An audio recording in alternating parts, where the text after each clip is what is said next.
What if we retired at 65 instead of 67? What if one of us needs long-term care in our 60s? What if we downsize our home now instead of waiting? Well, welcome to another episode of the What If Show, brought to you by Thomas Gold Solutions, the team behind Retirement Analyzer, the refreshingly simple software for financial advisors to use when developing and managing retirement plans for their clients. Last episode, we discussed why a monthly expense plan is the key to a vibrant retirement. We also had a vibrant conversation about bacon. So if you want to check that out, tune in to the last episode. Now, in this episode, Brooke, Thomas, and Steve Goldstein are going to help you get a better handle on one of the single biggest variables in most of your clients' retirement plans, Medicare. So let's get to it. Brooke Thomas, Steve Goldstein, it's wonderful to see you again. Are you ready to get nerdy and dive into this Medicare thing? Let's get overly nerdy. I'm ready. Yes, I am ready. Great. We're really good at that. Let's do it. So I was going to kick it off like a simple, question, because I think it's a good way to set the stage for the audience. Just how big of a deal is healthcare expense? Forget before we even get to Medicare, how big of a deal is healthcare expense to a retirement plan? I'm going to say it's a very big deal. When you look at average inflation, like the 10-year average for all of inflation is about 3.2%, where when you isolate that healthcare component, you're looking more 5 to 7, 8%. So it's a drastic difference, and it really has to be accounted for. The good news is in Retirement Analyzer, you can do that very easily and separate it out, show that growing by that increased inflation rate. Yep. And another good thing that we do here at RA is we actually give you the ability to analyze, what's happening after age 65. Okay. So there's really two types of insurance, isn't there? There's your private insurance that you have up until age 65, and then there's Medicare. Okay, so most people at age 65 have to go on to Medicare. There are times when you don't have to, certain conditions or whatever. But for the most part, everybody's applying for Medicare by their 65th birthday. Okay, so there's inflation on that plan too, or the plan that they offer also. So we'll get into that a little bit here, I think. I love it. Because, everyone knows, advisors specifically know, listen, healthcare expenses are expensive. And as you mentioned, the inflation rate on healthcare expenses, I think we're on our prior episode, you just casually mentioned, we were talking about inflation, and you casually mentioned that, Medicare payments used to be like $3 a month or something like that at one point in time. Now it's like $200 something as like the entry level getting on Medicare. So this has gone up dramatically. So it's really, really important that we dive into it. So, Steve, you sent over during our prep something that said, listen, we got to talk about IRMAA, the income-related monthly adjustment amount.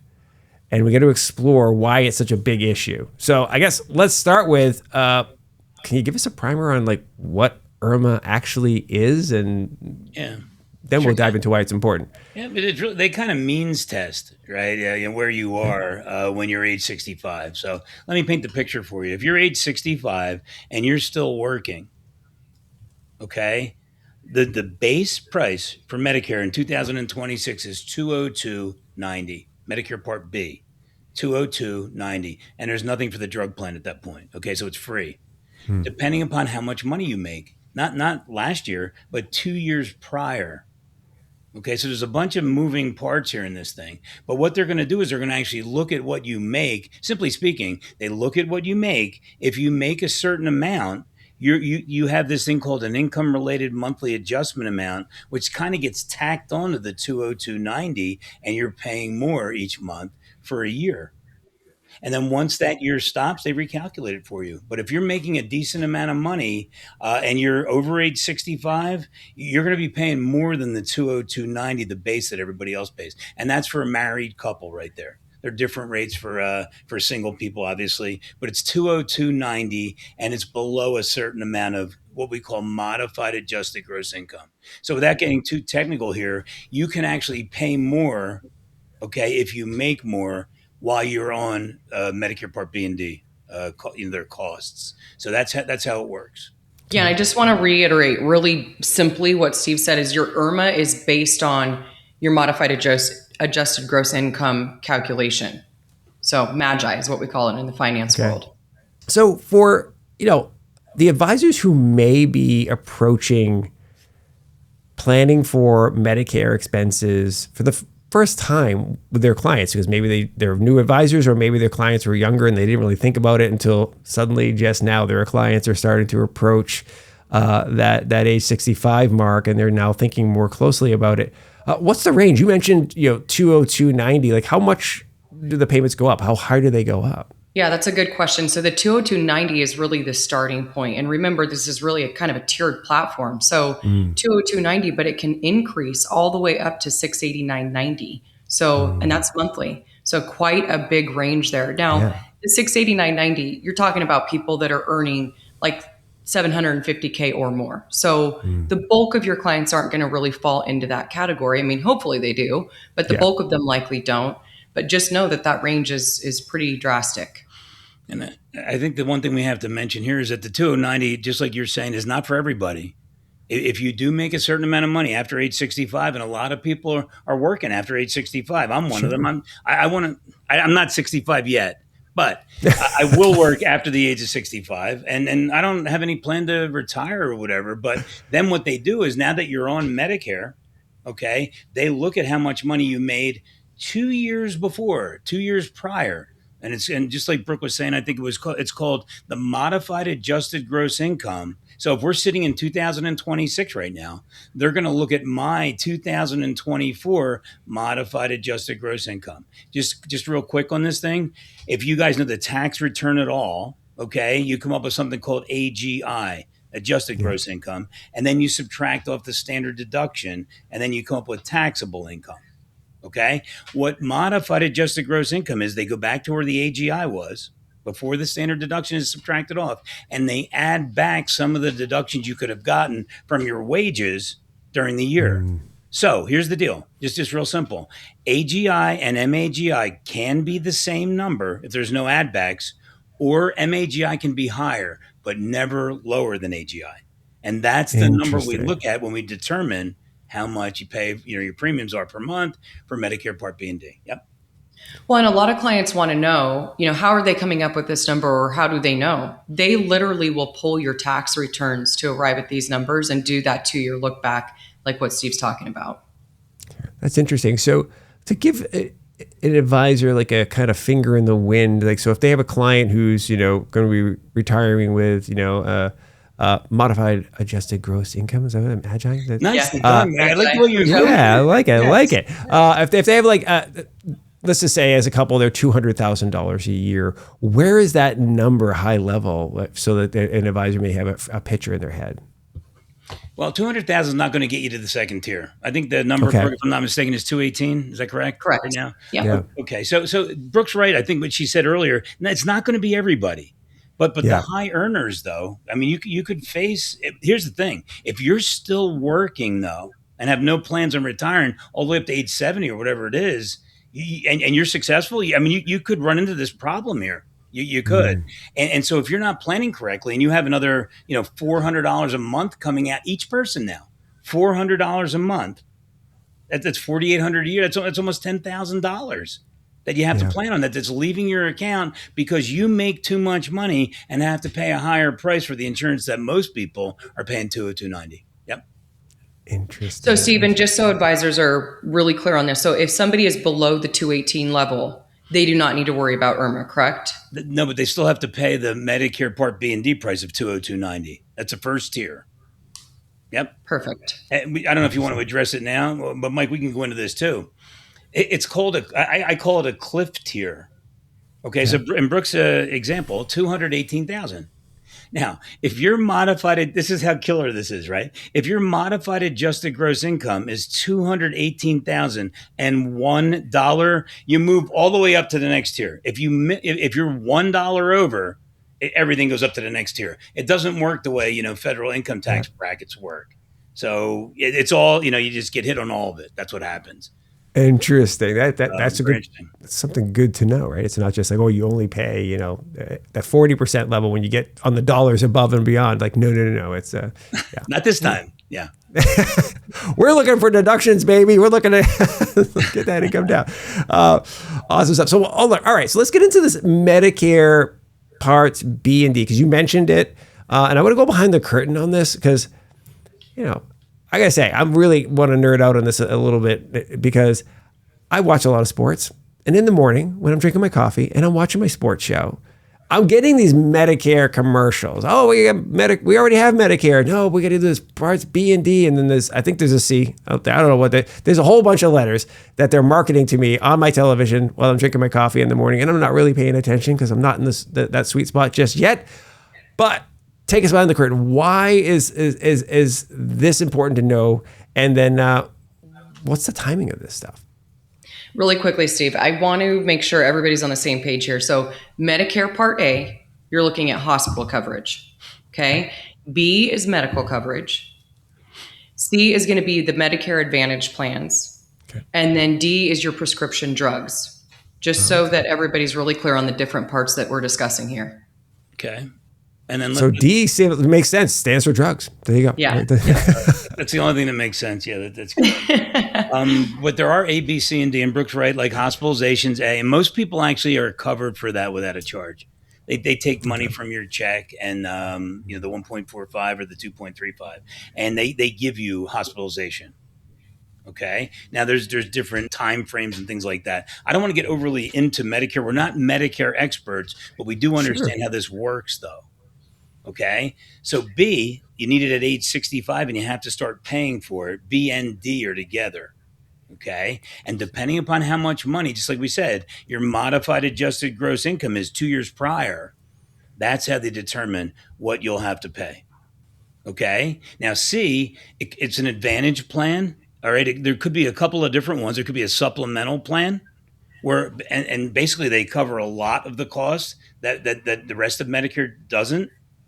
Or you could have an advantage plan where you have a network of doctors and that kind of stuff with co-pays and co-insurance and things like that. So that's about as deep as I want to get into it. But what you have to decide, though, is you have to decide at age 65, you need to have B and D unless you have credible coverage and you're continuing to work. And Steve, is it fair to say that B and D typically have a monthly premium associated with them? They do. And let's go back to what Mike said earlier. It was $3 in 1965. It's $202.90 this year. And if you do the math on this, it's over a 7% increase every year. 7%. And I'm going to tell you the kicker and why this is so bad in a second when we get there, though. But that's how it works, though. Okay. So, a lot of people with this supplemental plan, they'll go out and they'll buy it and they're almost fully covered. And then you have to make it. So this C, supplemental plan or the advantage plan, you guys make it, you have to make it, or your clients have to make a decision on that. But that's what it is, though, and it's insurance for the rest of your life. And from what I've seen, I've investigated some of this. The insurance is pretty good. It's good. But what you have to deal with is these musical premium amounts that are all over the place, depending. So we got to look back 2 years, and then we'll actually determine, or the government will actually determine what it costs you for B and D. Well, and the thing to remember, too, this is not going to cover things like dental, vision, things of that nature. Those are not included. But overall, though, I think, coming off of, and this is what's good for clients, this is what I've found. You have this private insurance that has been absolutely terrible for the last, I don't know how many years, 8-10 years. You're paying all these premiums and you're really getting nothing. Okay. High deductibles, things like that. People use that kind of strategy to actually keep their costs down. But what I found is once you get onto Medicare, the coverage is so much better. It really is. But again, you have to deal with the possibility of IRMAA increases. Okay, income-related monthly adjustment amount added to the 202.90. Interesting. Remember, too, that enrollment period is typically about 3 months before a client turns age 65. So you'll want to make sure you hit that window and start having those conversations. Yeah. Do they have an annual enrollment period, like similar to employers? Like a lot of employers, like, okay, every October or whatever, you have to do your enrollment. Is it once you're enrolled in Medicare, you're good to go? They do. They do. I'll tell you, I have to, they are so wide You cannot screw this up. All right. They give you months. Actually, they give you months after your 65th birthday to even sign up. So from what I've read, so there's you can't miss this, but the one thing you can't do is not sign up. Okay. Either if you have credible insurance coverage, you don't, you can actually delay that. You got to make sure that works though. Talk to somebody who's an expert in it, right? You can push it back. But once you're 65 though, if you don't sign up and you have to, they will actually, institute a penalty, and that will last for every premium throughout the rest of your life. So it's important when you sign up, when you should sign up, you actually should get to do it and get it done, because you can save yourself some money and, in penalties and stuff. So. And Steve, correct me if I'm wrong here, but the only way they can delay is if they're still working, correct? And then they have the qualified employer plan. Yeah, that's it. The credible plan. Okay. So those of you who want to work, you might be able to stop, the premiums at 65. Maybe you start at 68 when you retire and you don't have that coverage anymore. Yeah. Perfect. Interesting. So we're going to dive into some other components of Medicare, but I want to get your take as an advisor who's using Retirement Analyzer and talking about a retirement plan. Medicare is obviously a component of planning for healthcare expenses. What other elements that are not covered by Medicare standard in parts, B and D and so forth, should an advisor be making sure that they're planning for with their client? One thing I want you guys to remember. So again, people that are using RA, we look and handle the Medicare piece for you. Again, I'm going to go back to, I know you all could take out your calculator and do the 2-year look back, blah, blah, blah. But when you're trying to do that every single year, that's a lot. And so the nice thing is you put your numbers in RA, it's going to spit out IRMAA charts that show you, where they are, what they're paying. It's going to graph out what they're paying every year. These are things and deliverables you can actually go and show to a client to try to help them make sense of it. The IRMAA in particular, I don't know, Steve, I don't feel like clients have a good grasp of what all goes into IRMAA and being able to understand it. So advisors really need to get comfortable at least understanding the tiers, the different parts, et cetera. And if you're an advisor and you understand taxes and you understand the federal bracket tiers, you kind of understand what's going on here. Okay, you do. But I agree with Brooke. And I don't want to sound arrogant on the call, but there is no way that you have time to hand calculate this. You don't. Okay, because what you have to do, and we have all these numbers in the software. Just imagine, 15 years from now, let's say your client's 70, 78, whatever it is, and they take out, and let's say they're spending, I don't know, 20 or 15,000 a month or something like that, 180,000 a year, and they start withdrawing the money because they don't have any account left from a qualified account. Okay, that's going to actually factor in with the determination of the tier for Medicare Part B and D or IRMAA. Okay, so what we do is we actually look every year to see exactly what their MAGI is. We'll look every year and we'll look back to, and then we'll determine it, and we'll show you what, it could be an inflated premium. We'll show you what premium we're projecting for them to pay in that year. But it is 2 years prior. So just think about trying to do that by hand. Yeah. You don't even know which account the money's coming out of. You don't know if it's taxable or not. If it is taxable, what's the MAGI? You got to look back to, it's a mess. So I think that what we've done is a pretty good job with the IRMAA functionality in the software. And I think you'll like it if you get into it. Well, and when you really break down, the types of income that count towards the IRMAA, remember, guys, you're also looking at, like Steve said, the traditional IRA withdrawals, but Roth conversions, don't overlook that one. That can affect it. Capital gains, rental income. A lot of stuff can go into that calculation. Yeah. And it changes every year, though. So you could have a modified adjusted gross income number that's outrageously high one year. Maybe you did a Roth conversion or you retired or whatever. And then the next year it could drop substantially and your tier can drop. You see? So it could go up and down depending upon what happened 2 years before. So that's why it's hard to calculate manually, though. Yeah. I'm glad you brought up the whole concept of calculating manually. And I suspect most of them are not pulling out their calculators, but maybe trying to work out on a spreadsheet. And I recorded a podcast not too long ago with a gentleman who, in Switzerland, kind of wild. I was recording something with somebody who's in Switzerland, but they make complex waterfall calculation software, and this is for like people who invest in like, venture capital funds, private equity and whatever, and there's like how the money flows out when the payouts happen and all this type of stuff.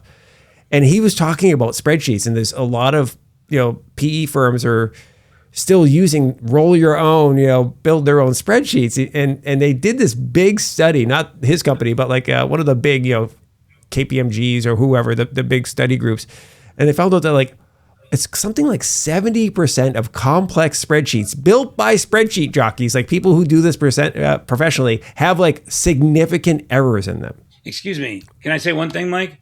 Yeah, go. Brooke and I have a term for that. What's it called, Brooke? Isn't it UE? We call them UEs. You know what that is? No. User error. Yeah, Always for be sure. somebody calling into the software. Oh, the software's glitching. It can't be. And you know what? 98% of the time, it's UE. User error. I promise. Well, you. that's the thing. When you have a purpose-built, I'm a huge fan of using purpose-built software. And it's not that purpose-built software can't ever have an error in it. Of course, you will find bugs at some point in time and the bugs get fixed. But that's it. They have a dedicated development team who will fix the bug. But also, there's over 6,000 plus users on Retirement Analyzer, right? Guess what? Every time you do something, you are using the learnings and the experiences that filter up of 6,000 other users, right? And the software gets smarter with that. So instead of trying to roll your own, use something that's purpose built. I assure you the calculations are way better than anything you could do. I'm sure you're great at Excel, but don't do this type of stuff in Excel. I promise you, you're not as great as you think you are. And it's just more time consuming. Use the stuff that was made for it. I could not agree more. Mike. I could not agree more. I trust it. As a recovering spreadsheet jockey, I don't want to ever do that again. That's just too much. And even though I can nerd out on Excel as good as anybody every once in a while, it is kind of neat to see, but they make software. Let's be real. That's where Retirement Analyzer started as well. But man, we have evolved. And to your point, we have a lot of CPAs that use RA. And, these are guys that'll go in and actually check everything that we've got going on in there down to the penny. And the good news is, they don't find very many problems with it anymore. It's pretty solid. We have enough users, just like you said, that we've cleaned up, any little things, tweaks that needed to be made. Yeah. Yeah. So and trust me, as anybody who's ever tried to go ahead and try to find an error in a spreadsheet that's like multiple tabs, thousands of rows, and oh, by the way, it also pulls data in from another spreadsheet that you happen to add. You don't want any part of that kind of nonsense. Just use the purpose-built stuff. Anyway, okay. That's my rant, my soapbox rant for today. So, all right, let's dive into something else you teed up, Steve, during prep. You said, hey, I want to talk about what is lining up for the future involving Medicare costs and Social Security benefits. So I'm assuming there's some sort of integration there or something else you want to talk about. So it does sound like a big deal. So kick us off. What's going on here with these, and why are these such important variables for advisors? And this is really the biggest problem. And you have people traveling around the country teaching this concept. Let me ask you a couple questions, though. Okay, so what do people do? 90% of the people, they have a Social Security benefit. And then what they do is they take their Medicare charge and they debit it from the Social Security benefit and they keep the rest. That's what they do. Mm-hmm. Okay, so simple example. We'll just call them Medicare premium 200. Okay, let's say they have 2,200 for Social Security, and then they pay their Medicare from that Social Security, the 200. Now they have a net of 2,000. Mm-hmm. Okay, there's one small problem here. Okay, if you look at Social Security COLAs, on average, they got to be in the 3 range or so, 3 plus. A little bit over 3 maybe on average. I'm talking about the COLA on Social Security. How much does it go up each year? Okay. And if you remember what we were talking about, okay, we're looking at like 7 plus on the Medicare part. Right. Okay. Now, I'm not going to be here probably, but I know in math, if something's increasing by 7 and then there's a larger number increasing by 3, it might take a while, but the number that's increasing by 7 is going to surpass the number that's increasing by 3. They have a big head start now, but mathematically, there's going to be a problem. So what does that tell you? That tells you that, look, your client's Social Security benefit might be disappearing due to the increases in Medicare. Right. And nobody's really putting 2 and 2 together like that. They're not understanding that. And so if Medicare could be the thing. Everybody's worried, Brooke, right? 2034, they're worried about, a 25% cut in Social Security, whatever. I don't know if that's going to happen. My personal opinion is no.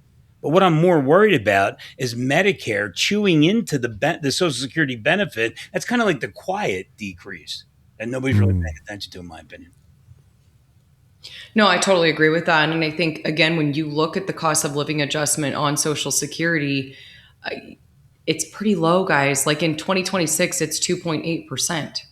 So those numbers are just where, again, we all are feeling a much higher inflation and things are much more expensive, yet the increase is 2.8%. So just keep that in mind. It's such an interesting concept for advisors to really stop and not only appreciate for themselves, but make sure the client appreciates it, right? There are certain things that are going to grow, expense items that are going to grow way faster than inflation. And if you're not careful, they can also grow faster than the income that you have planned for retirement too, right? Because not everybody has their income going up by 7% a year in retirement, right? So make sure, granted, one would hope that, Medicare never gets that big, but so I have something I want to nerd out on this a little bit because, in our prior episode, you talked about how you've rolled out the scenario planning feature. And you could have like 5 or 6 scenarios side by side, and advisors and clients are having a great time running their scenarios and thinking about like what might be possible in retirement and what might not be possible in retirement. But one thing that I'm thinking about, anytime I think about Medicare and being an older age and using medical services, is where you live might matter. Right, because there are certain parts of the country, certain areas where they're designed for servicing an elderly population or older folks who may need a lot more medical attention or different types of medical attention and be more likely to be on Medicare for their expenses. And I know not every doctor's office is equipped for that. So are you finding that people are I don't know, scenario planning for where they would retire based on the fact that they might be using Medicare? Yeah, I think so. I think the software gives you the ability to do that. I mean, if you live in a 0% state income tax, or, a rate for like a Texas or something like that, I mean, it's great, right? I mean, you can change the state tax rate on anything. You can inflate any of the costs any way you want. They are stacking scenarios against each other. I mean, look at it this way. They're really just what if questions. Okay, I know it's a what if show, but for sure. And can you blame them though? Okay, so you give them a plan, and they're looking at it. Maybe it's a husband and wife, and they're looking at it, and they say, "Well, what if we work a year less? What if we pick up and move to here? What if we contribute a little bit more while we're working? What if we want to reach a certain amount so we can pass it to our beneficiaries?" There's all kinds of things where I like the way you said that. You stack the scenarios against each other. And this software, there's no doubt in my mind, can handle any possible what if question client could actually ask. So Mike's right. I think he was saying like, it is fun. Okay. But what do they do when they first come in? I think there's a lot of stress because they don't know if they're going to be okay or not. Now, once you determine that, I've heard stories about some of these appointments that go on. The client goes shopping. So what do I mean by that? Let's say they didn't know if they were going to have enough money, and all of a sudden they have $800,000. Okay, they're happy. You've showed them that everything's going to be okay, and they say, "I want to buy a boat. We're going to take $100,000 out of this account, and we're going to buy it." So you can actually take the 800 and show how it starts to drop if you debit for the $100,000 boat. So the first one is no boat. The second one is boat. And it's really kind of simple, right? But they are stacking them, and you can show anything you want, different states, whatever you want to do. Yeah, sure can. I want to circle back though to your question, Mike, about picking where you're going to do retirement in essence. I do think a big piece of that too is when you're looking at long-term care facilities, assisted living facilities, the cost of that, because boy, you talk about a drastic difference depending on where you live. That is definitely a thing. You tap into Hawaii, Alaska, those states, the costs are just outrageous, where here in Arizona, where I am, it's relatively cheap in comparison. So I do think that's a big thing that clients look at as well. And that just makes sense, right? Arizona has a a big senior population for a reason, right? Seniors decide, you know what, I want to move to Arizona. I want milder weather in the winter. I want to maybe golf a lot. Oh, by the way, and now as a result, there's an infrastructure designed for senior living, right? And some of that infrastructure is medical. It just is, right? You put the demographic of the population in certain places, not all of, obviously, Arizona, but like certain places are, my grandparents looked at Arizona before they chose Florida. So there you go. You never know. All right. Now it is time for everybody's favorite segment of the show, Retirement BS with Brooke and Steve.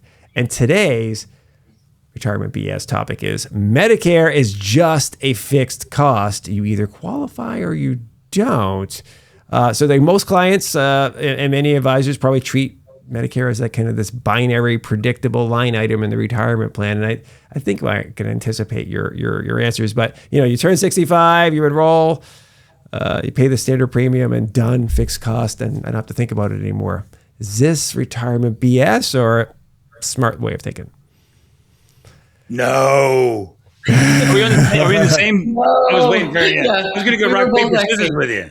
All right. But definitely not. It doesn't just appear like an RMD does, and you have to take distribution or whatever. And you can't track it now.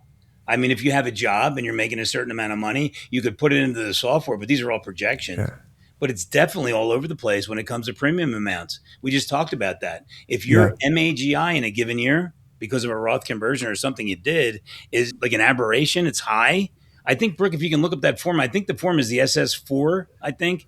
Or what's the name of that form? What's the number of the form where you can apply? If here's what you can do. You can actually dispute your MAGI in a given year because, is it SS4? Is that what it is?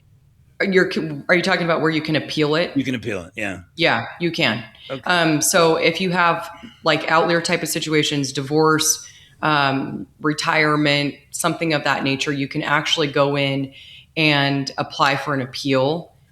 Steve, the form name is escaping me. That's what I'm asking you, yeah. You are able to do that. Okay. It's either SS4 or SS64 or something like that, I think. But so you can. So what does that mean? That means that, hey, my MAGI was outrageously high for this year and it's not going to behave like that, in the coming years. Can I get a break here? Okay. And the form is SSA-44. There you go. I was in the vicinity, Mike. You're in the neighborhood. We got it. Yeah, exactly. We'll get that linked up. Yeah, exactly. It started with S. It started with S. But that's what you would do. So if it's if it's like an aberration and it's high, I mean, you can actually appeal that for that year, and then basically as your MAGI comes down, your premium levels come down also. Okay, but it's something that everybody has to. You have to purchase it. Okay, if you have health problems and you don't have Medicare, I've heard some horror stories about if you're supposed to have it and you don't have it, that's a big problem. It really is the best thing you can do as a 65-year-old or later if you're working. I think from what I see so far is the price of it is reasonable compared to the coverage that you get. So there's no reason why you shouldn't do it. Okay, but you're obligated to do it at 65 unless you have comparable coverage and you're working at a job still. Yep. Okay, for those of you listening, one thing that we're going to do too is if you want to shoot an email to info@thomasgold.com, we have a really, really good just one pager on IRMAA, Medicare, all of the things that you can actually provide a client. We can shoot that out to you. Smart. It's as we've talked about, this is such an important topic, and it's, we had a good time nerding out here, but I can understand why for an advisor, it might feel a little overwhelming, and particularly for the client too. It's overwhelming. Hey, I got this new thing I have to think about, right? Like for a huge chunk of their lives, they might have just said, I work at XYZ place. They offer healthcare. Do you want the healthcare? Kind of pick your plan, check the box or whatever, and off to the races, right? And now there's this new thing that's coming their way. Going to navigate a new universe of maybe changing healthcare providers, and so forth. So it's a really important conversation to have. And Mike, let me run a couple numbers by you, okay? Sure. So you could have I'm just going to take a 57-year-old with inflation in the Medicare Part B and D of about 6% each year. When they become 65 and over their lifetime, you could look at IRMAA premiums for a married couple of almost $1 million. Can you imagine that? Almost $1 million over their lifetimes. Let's say they're 57 now. They got 8 years to go. We're inflating the premiums at around 6. They're inflating at 7. That's what the costs are over a lifetime if they happen to make it to age 100. So it's a substantial cost, and it can really ruin a retirement plan if it's not planned for accordingly. Yep. Sure. 100%. My goodness. It's a lot. I start making even more money. Let's go. Then you'd have to pay a higher premium, sir. Slow down. I guess so. Yeah, exactly. Make money All before right. 65. Exactly. Let's go. Let's get it locked in. All right.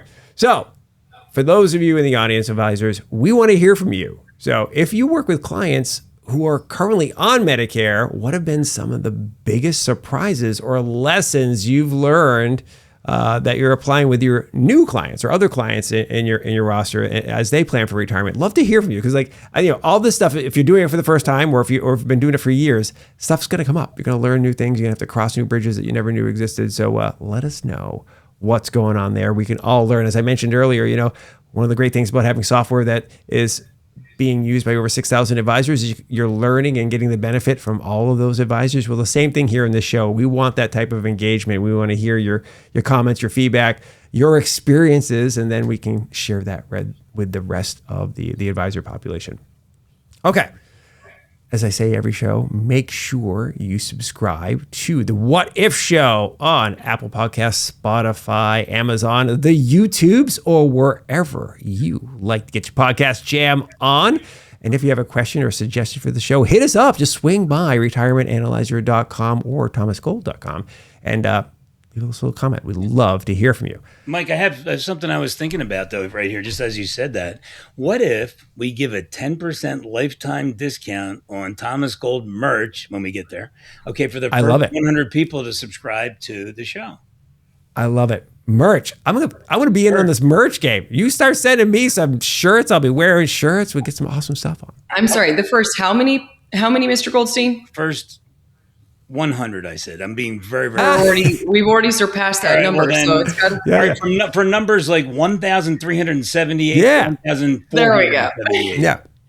Come listen to the show, leave us a comment, and get some merch. That's the way we should do it, right? So send out. I'll tell you one thing, though. When Brooke and I put our heads together and we design merch, usually pretty good.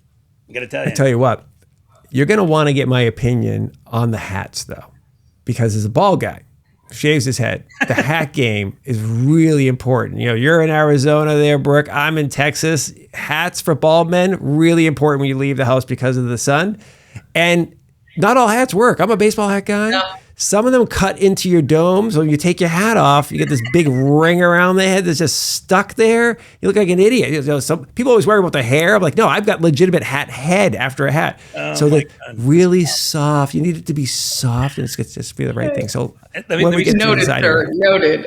One more thing. Okay. And I don't know if you know this, Mike, or not, but Brooke and I, actually Brooke designed them. We now have Thomas Gold sneaks. Okay. We actually debuted in our boot camp. So every Thomas Gold employee, whatever, wearing them. And so what we can do next podcast, we actually send a picture to you or show you. Maybe I'll just lift my leg and I'll show you. We'll have them on or whatever. Cool. I love it. Let's get all geared up. This will be great. Geared up. This is fantastic. Well, Brooke, Steve, this has been a wonderful conversation. I love it. I learned a lot today. Thank you so very much. This was awesome. Thank you. Thanks, Mike.